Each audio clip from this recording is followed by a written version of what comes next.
Bismillahirrahmanirrahim. Assalamualaikum warahmatullahi wabarakatuh. Alhamdulillah wassalatu wassalamu ala Rasulillah wa ala alihi wa sahbihi wa man tabi'ahu wa walah.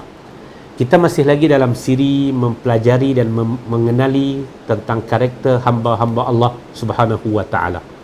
Dan dalam siri ini kita cuba melihat ciri yang ke-9 ataupun karakter yang 9 kepada hamba Allah Subhanahu wa taala. Seorang hamba Allah, dia akan sentiasa berdoa kepada Allah, dan antara isi penting dalam doanya itu adalah taubat. Sebab itulah Allah Ta'ala sebut dalam surah Al-Furqan, illa man taba wa amana wa amila salihah, kecuali orang-orang yang bertaubat. Dan orang yang bertaubat itu kata Allah, wa man taba wa amila salihan fa innahu yatubu ilallahi mataba.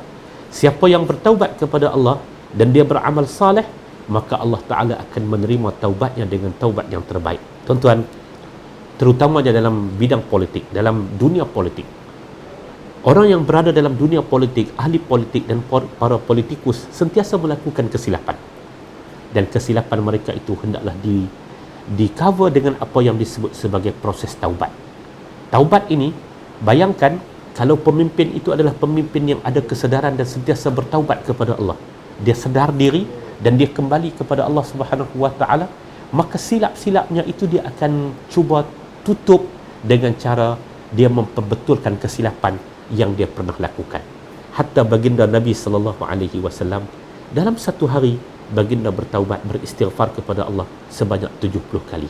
Demikian antara perkara yang kita kena terapkan, terutamanya dalam barisan kepimpinan, dalam orang-orang utama ini, untuk sentiasa bertaubat kepada Allah Subhanahu wa taala, dan menjadikan taubat itu sebagai pakaian kita, menjadikan taubat itu sebahagian daripada aktiviti harian kita, istighfar, bertaubat dan bermohon taubat kepada Allah Subhanahu wa taala. Yang ke-10, hamba Allah antara karakternya, dia tidak bersaksi tipu, dia tidak bersaksi lara, tidak menyaksikan perkara yang lara, dan tidak bersaksi dengan saksi yang lara. Itu adalah ibadur rahman. Hamba Allah ini, dia bukan sekadar tidak menyaksikan perkara yang lara, dan dia tidak bersaksi atas saksi yang lara. Lara dengan makna apa? Perkara-perkara yang sia-sia. Dia tidak menyaksikan perkara yang sia-sia, dan dia tidak bersaksi atas perkara yang sia-sia.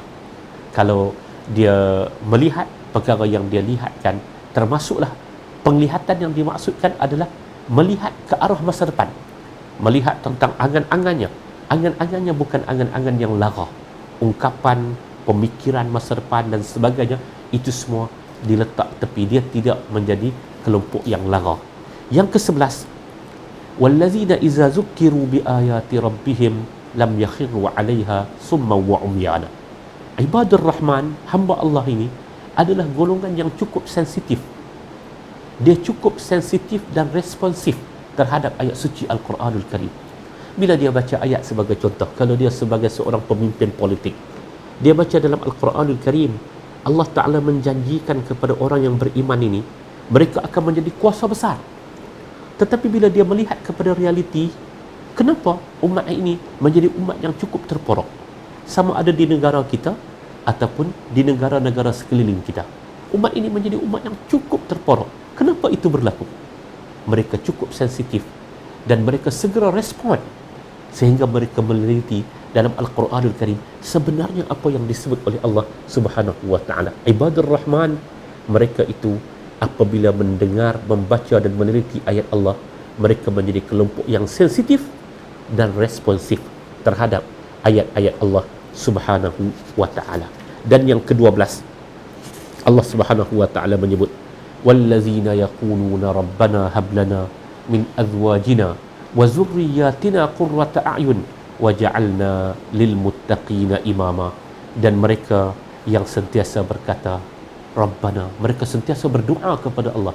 Ibadur Rahman adalah golongan yang berdoa kepada Allah, ya Allah, anugerahkanlah kepada kami di kalangan isteri-isteri kami dan zuriat keturunan kami menjadi penyejuk mata hati kami. Artinya apa?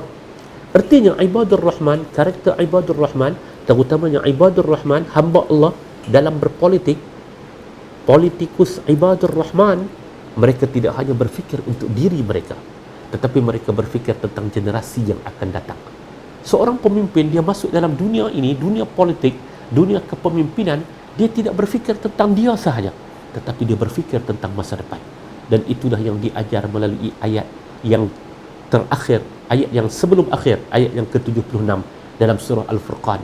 Ibadur Rahman, mereka bukan hanya berfikir untuk diri, tetapi mereka berfikir untuk zuriat keturunan mereka. Kalau tuan-tuan teliti dalam Al-Quranul Karim, ini menjadi sebahagian daripada karakter para Nabi dan Rasul alaihi wassalatu wassalam. Nabi Yaqub, ketika mana dia menghadapi saat kewafatan, dia bertanya apa? Dia bertanya tentang bagaimana kelangsungan zuriat keturunannya.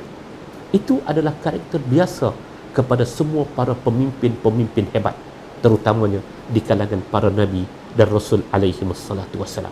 Mereka tidak berbicara tentang mereka, tetapi mereka juga berbicara tentang generasi masa depan mereka. Tuan-tuan, demikian 12 ciri ataupun 12 karakter hamba yang seharusnya kita masukkan ke dalam diri kita, terutamanya di kalangan para pengamal politik, di kalangan para politician di negara kita ini, dan khususnya lagi di kalangan para politician dalam parti amanah negara.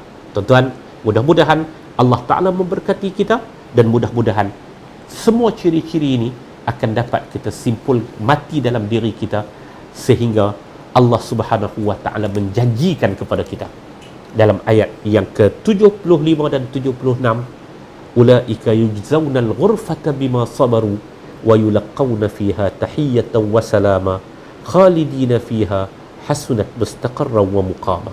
Orang yang mengamalkan, orang yang menjadikan ciri-ciri ini sebagai karakter dirinya, dia berkarakter sebagai orang yang tenang dalam berhubungan dengan manusia, dia mengeluarkan kalimah yang kedamaian dan sebagainya yang kita sebut dalam siri-siri ini. Orang ini Allah Ta'ala janjikan kepada dia 3 perkara. Yang pertama, ulaika yujzaunal ghurfata bima sabaru, dia akan diberikan tingkatan yang cukup tinggi kerana taat dia, kerana sabar dia menjalankan kehidupan dirinya dengan ciri-ciri yang telah ditentukan oleh Allah Subhanahu wa Ta'ala. Tempatnya tempat yang tinggi di akhirat kelak. Yang kedua, dia akan mendapat ucapan selamat ketika mana memasuki syurga Allah Subhanahu wa Ta'ala. Dan yang ketiga, dia akan mendapat kediaman yang kekal abadi. Kalau dia sentiasa bertaubat, kalau dia tidak pernah berzina, kalau dia tidak mensyirikkan Allah dengan sesuatu, dalam 12 ciri ibadur Rahman yang telah kita sebut dalam risalah ini, dalam risalah Tanwir ini, Allah Ta'ala menjanjikan 3 keutamaan kepada kita: tempat yang tinggi dalam syurga, ucapan selamat daripada penghuni syurga, dan syurga yang akan menjadi kediaman yang kekal abadi. Qul ma ya'ba'u bikum rabbi laula du'aukum faqad kazzabtum fasawfa yakunu lizama. Kita katakan, kalaupun kamu tidak mau menghargai kami, kepada orang yang ingkar, yang tidak mau memasukkan ciri-ciri ini ke dalam diri mereka, Tuhan kita, Tuhan Allah Subhanahu wa Ta'ala sesekali tidak akan menghargai kamu, kerana yang Allah Ta'ala akan teliti adalah amalan kita di sisi Allah Subhanahu wa Ta'ala. Mudah-mudahan ada manfaatnya, mudah-mudahan semua ciri-ciri yang 12 ini, semua karakter ini kita masukkan ke dalam diri kita, sehingga saat ketika kita berjalan, orang mengenali kita sebagai hamba kepada Allah Subhanahu wa Ta'ala. Wa sallallahu ala nabiyyina Muhammad walhamdulillahi rabbil alamin. Wassalamu alaikum warahmatullahi wabarakatuh.